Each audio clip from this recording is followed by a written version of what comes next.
Good afternoon, ladies and gentlemen. Please give a warm welcome to our MacTaggart lecturer, Eric Schmidt. Thank you.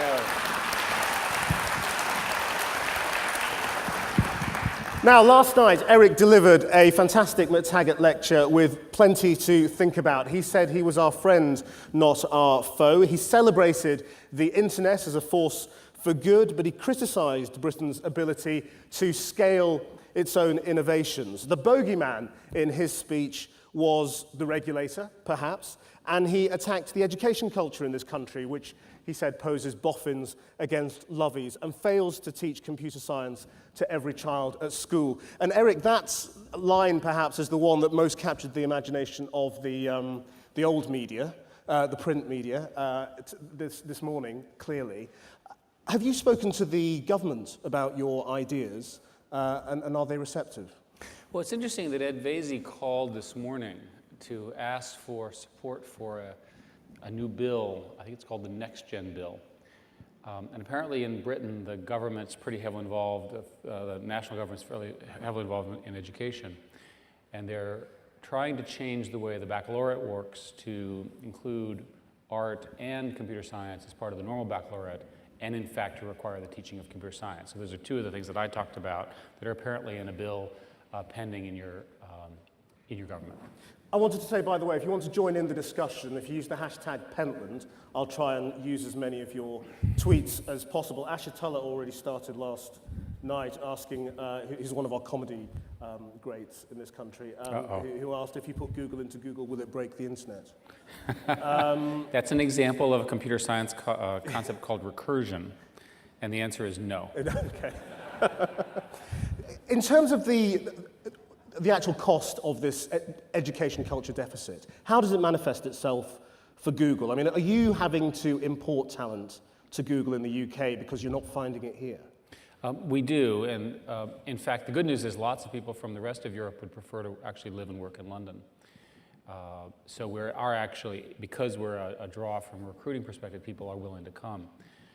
There's a national, in my view, a global technical shortage. Virtually all of the interesting problems we face as a global nature can be solved by more technology of one kind or another, whether it's climate change, various issues about poverty, the aspirations that everyone has to become members of a productive middle class. There are very good technological solutions just ready to be invented. If you sort of don't like the nice way I said that, let's do it the scare way and say, I spent a lot of time in Asia, and these guys are good, they're focused, and they're going to beat us unless we get our act together with respect to fixing our educational systems. So you can pick either one. They both conclude that we need to invest, we, and I say we meaning the Western world, a lot more in what got us to be so strong. The Asian view is that we are history, right? And we need to make sure that's not really true.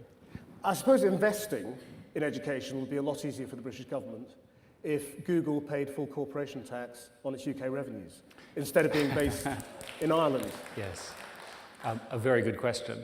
We actually pay the legal amount of tax that we're supposed to pay in the UK. We operate in a European structure, which is part of the way European laws, and the majority of our taxes do go through Ireland.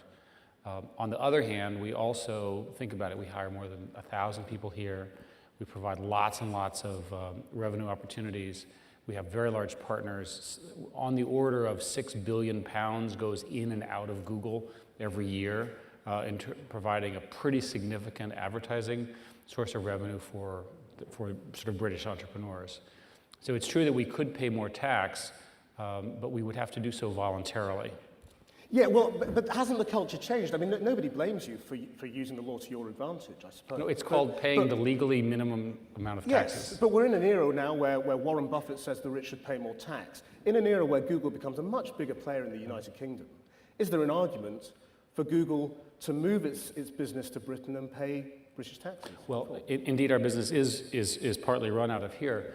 The fact of the matter is, you get lots and lots of benefits that are inured from the employment and the economics and so forth, and the great economic sense of Europe. It'd be very hard for us to go back to our shareholders and say, we looked at 200 countries and we felt sorry for these British people, so we decided to voluntarily pay billions of dollars of extra taxes that we weren't legally required to. In fact, there's probably some law against doing that. But this is your second biggest market, isn't it? Britain is an amazing market for us. But you're based in Ireland. We're based in Europe, headquartered in Ireland. Okay. One of the things you didn't really talk a lot about last night was Google TV. And obviously, for this is what people in this audience are really interested to know about. I mean, what more can you tell us about how Google TV will work? Well, first place, Google TV, it may be a misnomer. What Google Television is an operating system that runs inside your television that allows you to have a full browser and a full operating system, as well as all of the traditional powerful television that everybody here is used to. No one's ever done this before. The demos that you've seen have always been partial. You know, we could show this trick or that trick. In this model, what happens is you have a television, you can surround the television images by anything else, in particular web pages and whatnot. But more importantly, because it's the Chrome browser system, you can write extensions which then take the video and do interesting things with it. So you could imagine a children's show which happened to have a dynamic game that came on top of it, where people would start to watch the television show and then they could never stop because the game was so engaging. So this is why the excitement of Google TV is so high. I believe, virtually all of the television manufacturers on their very high end will eventually adopt Google TV, most likely Google TV or perhaps one of the competitors that will emerge. So we know this space exists. The issue, of course, is getting that started, getting the applications built and so forth, and that's taken quite a while. So I think it'll be a while before you'll see this. You'll see some neat demos. And is this something that you will keep improving and changing, if you like? Because, I mean, it hasn't been a huge success in America, Right. has it? It has not been a huge success, I think partly because, remember, it's designed into televisions. And so the television replacement cycle on the high end is every 5 years, or and worse in a recession, which seems to be where the US is, and I think maybe in Europe as well. So what happens is it's just a long design cycle. So we're absolutely committed to staying, to improving Google TV. We've tried various ways of making it available to the existing install base with some success, but I think the real key is it'll just come part of your television over the next 5 years, and all of a sudden these magical new services will appear. I am very convinced that Google Television will in fact increase television viewership significantly, because it's another way to spend time with the television. At the moment, the way the industry is organized is I have a choice between the television or the screen with all the internet on it. If we can combine those two, it should be net positive for television. You talked in your speech about the logical shift in how we watch television. I mean, isn't the ultimate logic the end of linear channels? Well, linear channels can be seen as sort of an organizing principle, and you need something for the average person to be organized. You're clearly going to have very important real-time events, you know, weddings and celebrity crises and all the things people care about in uniform, occasional national disasters. And then I think there will be a fair number of people who want a linear programming model. It's pretty clear to me that it's not going to go away in our lifetimes. You'll see a mixture. When I now hear that there was a show shown that I missed because I was traveling, and I look for it and I can't find it, I assume there's something wrong with the vendor. Right? In other words, my expectation is I should be able to see something which I missed. And if I can't, then why not? What are you all doing wrong? I think that's my own expectation. I think it's what the average citizen cares about. So the mass shared experience will continue on channels. And it will. And what's interesting is that instead of being the mass shared experience around key events, you know, the special show of this and television produces these iconic characters, these truly famous and creative and charismatic people who everyone wants to talk about. So those people, everyone will tune at the particular time. Its appointment television will continue. For a lot of the rest of television, which is not at that level of quality, people will do it in a more time-shifted way. In this world where a lot of content is on demand, would you expect producers here to be able to sell direct to YouTube or to Google TV and to bypass the traditional television commissioners? My own view is that everyone who owns content is going to want to have the largest audience possible, and therefore will negotiate it to, in some form, touch it all. What I would propose is that you will see an inversion of the model, and bear with me because I think this is sort of a fundamental view I have. The stuff you do is very expensive, and you do pilots, you do trials, and so forth and so on. Wouldn't it be better if you could release inexpensive versions of it on YouTube and see if it took? So let's imagine, I'll use US numbers because I don't know the British numbers. Let's say that you could build something for YouTube for $100,000. It was 10 minutes long and it was fun and interesting. And then the cost of a proper production for a half-an-hour show or what have you is a few $1 million. So something where there's an order of magnitude or so difference. You could get 10 different shots at, if you will, trying an idea, trying a star, trying a construction, and then measure what happens on YouTube. And then when you come back with some facts, you say, look, I did 10 of these, and this one has this new 21-year-old male star who just seems to have the right energy, and everyone's excited about him, and he looks like he's the next so-and-so. You're going to be in a much stronger position when you go to your distributor to negotiate for the rights and the distribution and so forth for what is a much more expensive show. So one way to describe that is to say that the barrier to entry in what you do has been so high that YouTube can offer an opportunity for you to experiment and change the way you do business without changing the ultimate success model, which is a huge hit on Channel 4, Channel 5, BBC, or what have you. You see, I suppose some people will say, well, you're asking them to take all the risk, and Google makes the money no matter what through search. What some people were hoping or expecting you to say last night was, we will make money available to content producers. And you very clearly ruled that out last night. Now, your argument for it was very charming in that you said, well, we wouldn't be very good at it. You know, we commission lots of sci-fi. Look, it's not beyond the wit of Google to hire good commissioners and people who understand content. The real reason you don't want to do it is because it costs money, isn't it? Well, first, it's not obvious to me that a company that does one thing can hire the best in something else. In industrial structure, as a general rule, the best companies do a few things extremely well, and they do those from top to bottom, and they're quite rigorous. So I'm skeptical that even with your great help, we would be able to bring in the very top content people and actually manage it correctly. I think part of the answer to your question is that we spend tremendous amounts of money on video and YouTube. Let me just review with you that YouTube is free, distributed to a couple billion people around the world. It's one of the technological tour de forces of the world to be able to distribute video at that level, right? It's sort of an amazing thing that we've been able to do, and it took billions and billions of dollars of investment over a long period of time, which Google is happy to have done. So our participation is already pretty clear. More importantly, we have spent a lot of time trying to build monetization models for sophisticated content. Many people here in the room have partnerships with Google where you are in fact receiving ad revenue, watch page revenue, rev share revenue, and we now have success models with pretty much every major studio of one kind or another, and it's true in many countries. So we are in the process of building what you just said does not exist. We're absolutely in the process of building profitable distribution mechanisms on YouTube. They do have different economics than what you're used to, but the number and scale of the YouTube audience should make up the difference, and that's my opinion. One of your big suggestions last night was to keep an eye on the regulator. And you made a couple of sort of specific suggestions. I mean, one that surprised some people was your criticism of CRR. What's your problem with contracts rights renewal? Yeah. I mean, it's a very detailed thing. For those of you who, maybe everybody here knows about it, CRR is contract rights renewal. And it's essentially a gate on price increases in advertising, which has to do with the history of the way advertising was done here and the structure of the media industries and so forth. It's a long and complex history. When we looked at it, what we concluded was it holds prices down for large global markets. That's our opinion.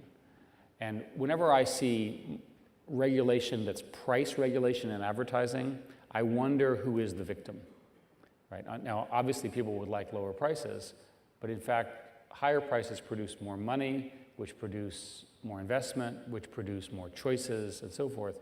Higher prices when they are properly done. And in our cases, we do everything by auction. Why don't you just allow that stuff to be auctioned on whatever the market will bear? That's how we typically run Google. It's worked pretty well. You find the right natural price. The more popular things have higher prices. You're capable in Britain of producing global heroes, global shows. They should be paid according to the audience that they can in fact deliver, and not subject to these restrictions, in my view. Do you fear UK regulation would stop Google becoming a big player in the distribution of video here? I mean, on a go-forward basis, we're not so worried about it because Google already has so many incumbency advantages. It's more a question of we benefit from having a very, very healthy market. The market that you all live in, the healthier your market is, the stronger it is for us because it means more money and more investment. You know, we are, in that sense, codependent. The same, by the way, is true for the internet service providers. We depend on the internet service providers to provide the necessary connectivity, both data as well as wireline. We need them to be successful and growing and profitable and have access to capital and all those kinds of things. Because I suppose if you had anything like the share of television distribution that you have of search, that would be an astonishing thing for this country. I mean, do you think there'd be anything wrong with that? If you had 85% of television viewing on Google TV in Britain, would that be bad?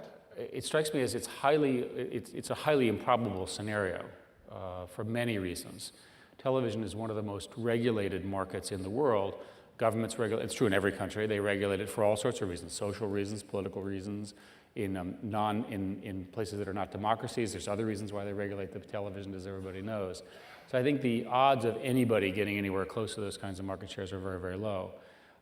What I would argue is that if we gain share in terms of video viewing, it's probably not at the expense of the traditional mechanisms. And the reason is that we reach other places that you typically don't get. We reach the mobile person who's on their iPad and things like that. But because the thrust of your argument yesterday was sort of mocking the sense of don't let people become too successful. Well, there is, if I may, there is a European, again, Britain is not exactly Europe, there's a sort of European bias against large successful businesses. It's cultural, it's a respect for the underdog. Remember, you know, I live in a world of startups, I understand this very well. On the other hand, in technology, there are scale businesses. Google is an example of one, there are many others, where they're global businesses. And you don't want to cut those off. And I would like to see Britain have produced a few scale businesses that are run out of here in one form or another that really have the kind of impact. The biggest scale business you all seem to have right now is the BBC, which you're very, very proud of, which of course is government controlled and funded through a tax. Let me bring in a few Twitter questions that are responding to your stuff so far. Steve Hewlett, who's another god of Edinburgh, asks, ask him how TV ads are sold in the UK. If he knows, call me Lars. I'm not sure I understand the question. How are TV ads sold in the UK? Do you understand the way TV ads are sold in the UK? Not well enough against the world's expert to debate him. Okay, well, there you are. Not sure auctioning content works. Traditional advertising model has conditioned the public to value TV at less than it costs to make. Okay, but with both questions, there's an implication that somehow prices should be set by something other than the market. Capitalism says prices should be set by market forces.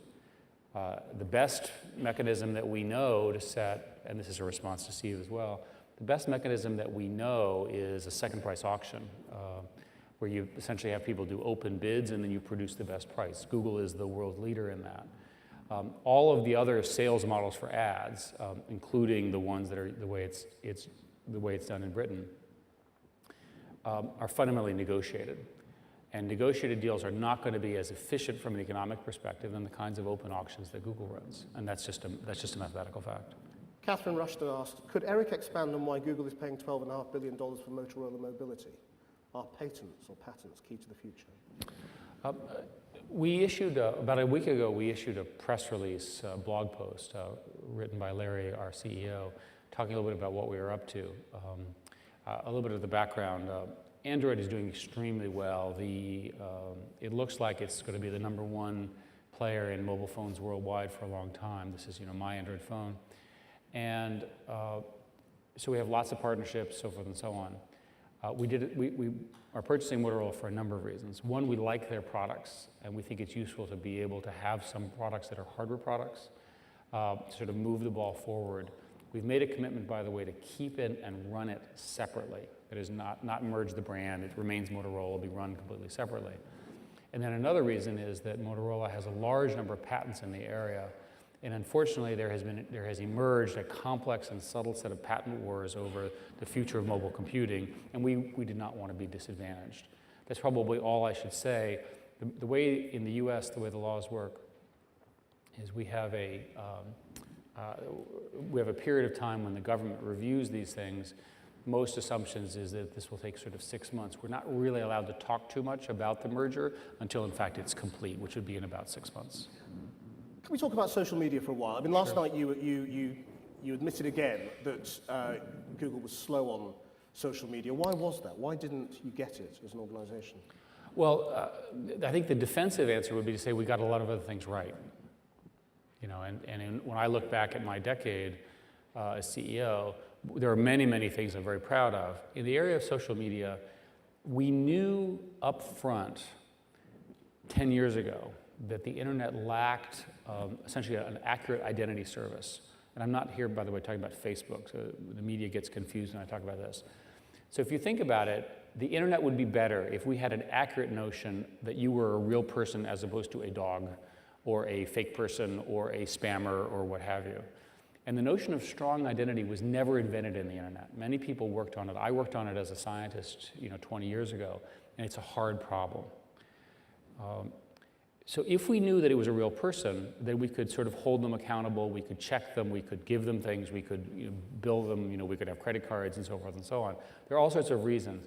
And the internet did not develop this in many ways because the internet came out of universities where the issue of authentication wasn't such a big issue. Everybody trusted everybody. You didn't have these kinds of things.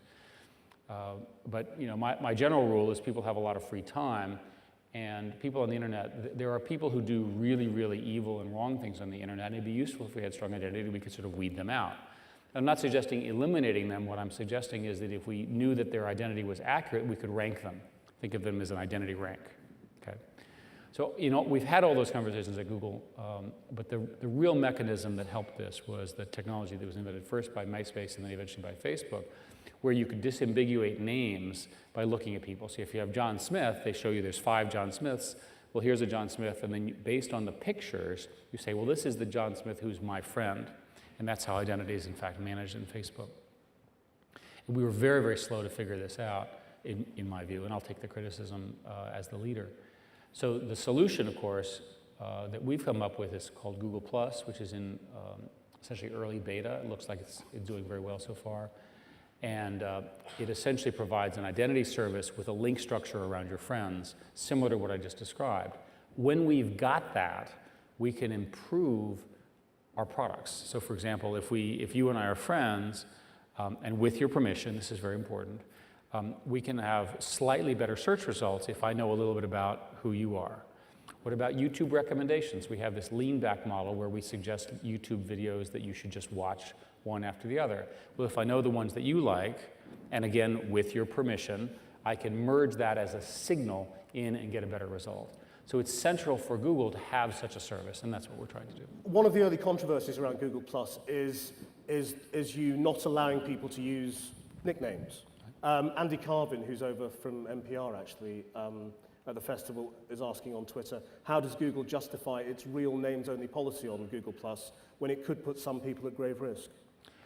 Well, the first comment is that the Google Plus is completely optional, right? In fact, many, many people want to get in. If you don't want to use it, you don't have to. But you wouldn't use it in Iran or Syria, would you? I mean, if... well, Iran and Syria let's come back to that because that's a more complicated question. But in the Western world, what we decided to do was to take a position that we wanted people to be willing to be at least identified by some sort of a real name.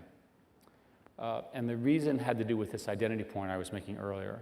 So that's the genesis of this real name. And I should say, by the way, this real names debate goes on and on and on. But we want people to stand for something. We want people to be willing to express themselves. There are obviously people for which using their real name is not appropriate, and it's completely optional. And if you're one of those people, don't do it. Seems obvious. In the case of countries like Iran and Syria, and in fact, I'm working on a book on this, so I've looked at this pretty thoroughly. It's a whole different ball of wax. There's no assumption of privacy. Everyone assumes that the internet is bugged and that the secret police are after them. So their sensibilities are extremely different. Just on while we're on this, what did you think of David Cameron's suggestion of turning off the internet in response to the English riots? I think it's a mistake. I think it's, and I hope that's a clear answer. It's a mistake to look at the mirror and decide to break the mirror. The fact of the matter is that whatever the problem was, which I don't fully understand, and I'll defer to you who covered it and understand it, I think, probably better than me. Whatever the underlying problem was, the internet is a reflection of that problem, but turning on and off the internet is not going to fix it. You've got to fix whatever the underlying problem is. And I think we're going to see more and more quick reactions of say, hey, let's stop that. It's interesting that in Egypt, there's some evidence that the following thing was true. When the Egyptian revolution happened, a minority of people were busy being revolutionaries, and a majority of people were staying in their houses afraid. And they're online. So the government turned off the internet for about 4 days. They turned off SMSs for even about 11 days, if I remember it roughly right. And as best we can tell, this enraged the citizens and got them to leave their houses and go demonstrate. And I'm not joking. I mean, it sounds funny, but I'm not joking. It's actually it was a strategic error if you're a dictator. Right? It's important to have a list. Strategic errors of dictators. You know, this is one of them. Because if you shut down something that is so fundamental to people's daily lives, it's almost like turning off the water. Oh my God, the world is falling. So while many people might think that things like Twitter or Facebook or YouTube or so forth are used in some nefarious way, and I'm not defending it, believe me, an awful lot of people use these in essential ways every day of their lives. And if you shut them down, you're really going to piss them off. So you really have to think about this. And I strongly encourage not the specific shutting down. And I think one of the things that you conclude is that if you have a problem, one of the best ways to understand it is to use the internet to try to figure out what the problem is. And shutting it down is exactly the wrong way to do that. Before I open it up, I just want to come to what a lot of people think is the nub of this, which is advertising revenue. So far, there is relatively little evidence that advertising on the internet is taking away from advertising on television. But as these industries are coming together, are converging, clearly the trade-offs are going to be much more obvious. But can I just... let me finish the question. I want to argue with your question before you finish. No, I know, but you'll pick apart the premise. I don't want you to do that. That's my goal. The basic problem is there is ultimately a pot of money that advertising agencies are going to have to spend. How can you be a friend, not a foe, when you want to take more and more of that pot? But see, this is the pie is smaller argument. Why don't we make the pie bigger? I'm actually quite serious. The question over and over again about the internet is how does it displace some existing and fixed revenue stream? It's not how the world works. The way the world really works is you build new businesses. The majority, as best I can tell, of money that Google is getting is in fact new money created by new uses and so forth and so on, new customers of one kind or another. There's no evidence that the majority of the money that we've created is taken out of anyone. We've grown the market. Growth is the solution to virtually all societal problems. So that's what the problem I have with the premise of your question. So I would argue that the goal we should have jointly is to grow the advertising revenues, to get more viewers on television, more people spending more time on television. At least in the numbers in the numbers and groups that I have seen, television viewership is declining gracefully. That's bad for all of us. Let's reverse that. Let's grow it. So I disagree with the premise. Now, if in fact there is a collision, that collision, let's assume for purposes of argument that my naive view is wrong, that in fact it is an exact fixed pool, right, and it's a win-lose situation. It's going to be more efficient to run an advertising market using real numbers and real auctions. People will really know what this stuff is worth. I'll tell you a story. When my first year at Google, I didn't really understand advertising very well, and I was absolutely terrified. We were selling advertising the way that it's sold today by most of your industries. We had a sales team headed by Tim Armstrong, who was very good at the time, who sat there and they would do fixed price sales for advertising. And I remember sitting down with an executive, his name is Salar, who now runs YouTube, and he had proposed this new auction-based system. And I looked at him, we had no cash as a company. I said, promise me you're not going to bankrupt the company.